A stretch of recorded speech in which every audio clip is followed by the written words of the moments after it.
వచ్చారు? ఇదే ఇక్కడే హైదరాబాద్లో ఉంటాము. కాకపోతే మాది కొడంగల్ నియోజకవర్గం, బాలంపేట గ్రామం. మా విషయం మాకు బాధ ఏంటంటే మేము నాయ బ్రాహ్మణ కులస్తులం, మంగళి వాళ్ళం. మా వృత్తిలోకి ఎవరు పడితే వాళ్ళు, ఏ కులం అంటే వాళ్ళు వచ్చి మా షాపులు పెట్టడం వల్ల మేము జీవనోపాధి కోల్పోతున్నాం.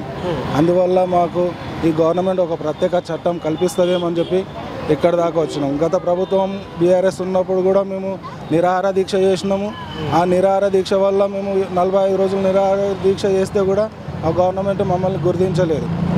ఇప్పుడైనా ఈ ఇందిరమ్మ రాజ్యం అనే ఈ గవర్నమెంట్లోనైనా మమ్మల్ని గుర్తించి, మా నాయ బ్రాహ్మణులను గుర్తించి మాకు ఒక జీవ హక్కు కావాలి. నాయ బ్రాహ్మణుల వృత్తి వాళ్ళ కులానికి అంకితం అని చెప్పి మాకు జీవో ఇస్తారేమో అని చెప్పి చిన్న ఆశతో ఇక్కడి దాకా వచ్చి నా ప్రజావాణి దాంట్లో నా లేఖ సమర్పించి ఇక్కడ బయటకు వచ్చి. మరి కలవగలిగారా? కలవలేదు, ఎవరు లేరు అక్కడ. వెళ్ళిపోమన్నారా? ఎవరు లేరు. ఎవరు లేరు లోపల? ఎవరు లేరు అంటే పత్రాలు స్వీకరిస్తున్నారు, స్వీకరించుకొని వెళ్ళిపోమంటున్నారు. అందుకే ఇక బయటకు వచ్చినాను. ఈ గవర్నమెంట్ అన్న మాకు హక్కు కల్పిస్తుందేమని చెప్పి చిన్న ఆశ మాకు. అయితే గతంలో వారం నుంచి 2 వారాల నుంచి జనాలు వస్తూనే ఉన్నారు ఇక్కడికి. వస్తున్నాయి, వాళ్ళకి ఏదో మెసేజ్లు వస్తున్నాయంట. బట్ ఆ మెసేజ్ వచ్చిన తర్వాత ఏం అప్డేట్ లేదు, మా వాళ్ళు ఎవరు పట్టించుకుంటలేరు అనేసి మళ్ళీ వస్తున్నారు. మరి అది మేమైతే ఈరోజే వచ్చినాము.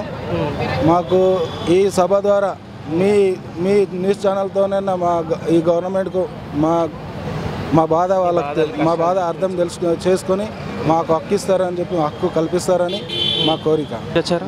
ఇదే ఇక్కడే హైదరాబాద్లో ఉంటాము. కాకపోతే మాది కొడంగల్ నియోజకవర్గం, బాలంపేట గ్రామం. మాకు బాధ ఏంటంటే మేము నాయ బ్రాహ్మణ కులస్తులం, మంగళి వాళ్ళం. మా వృత్తిలోకి ఎవరు పడితే వాళ్ళు, ఏ కులం అంటే వాళ్ళు వచ్చి మా షాపులు పెట్టడం వల్ల మేము జీవనోపాధి కోల్పోతున్నాం. అందువల్ల మాకు ఈ గవర్నమెంట్ ఒక ప్రత్యేక చట్టం కల్పిస్తుందేమని చెప్పి ఇక్కడ దాకా వచ్చినాం. గత ప్రభుత్వం బీఆర్ఎస్ ఉన్నప్పుడు కూడా మేము నిరాహార దీక్ష చేసినాము. ఆ నిరాహార దీక్ష వల్ల మేము 45 రోజులు నిరాహార దీక్ష చేస్తే కూడా ఆ గవర్నమెంట్ మమ్మల్ని గుర్తించలేదు. ఇప్పుడైనా ఈ ఇందిరమ్మ రాజ్యం అనే ఈ గవర్నమెంట్లోనైనా మమ్మల్ని గుర్తించి, మా నాయ బ్రాహ్మణులను గుర్తించి మాకు ఒక జీవ హక్కు కావాలి. నాయ బ్రాహ్మణుల వృత్తి వాళ్ళ కులానికి అంకితం అని చెప్పి మాకు జీవో ఇస్తారేమో అని చెప్పి చిన్న ఆశతో ఇక్కడి దాకా వచ్చి నా ప్రజావాణి దాంట్లో నా లేఖ సమర్పించి ఇక్కడ బయటకు వచ్చి. మరి కలవగలిగారా? కలవలేదు, ఎవరు లేరు అక్కడ. వెళ్ళిపోమన్నారా? ఎవరు లేరు. ఎవరు లేరు లోపల? ఎవరు లేరు అంటే పత్రాలు స్వీకరిస్తున్నారు, స్వీకరించుకొని వెళ్ళిపోమంటున్నారు. అందుకే ఇక బయటకు వచ్చినాను.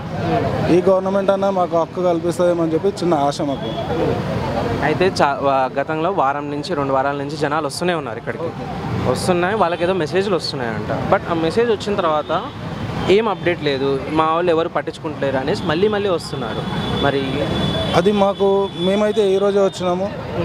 మాకు ఈ సభ ద్వారా మీ న్యూస్ ఛానల్తోనే ఈ గవర్నమెంట్కు మా బాధ అర్థం చేసుకొని మాకు హక్కు ఇస్తారని చెప్పి, హక్కు కల్పిస్తారని మా కోరిక.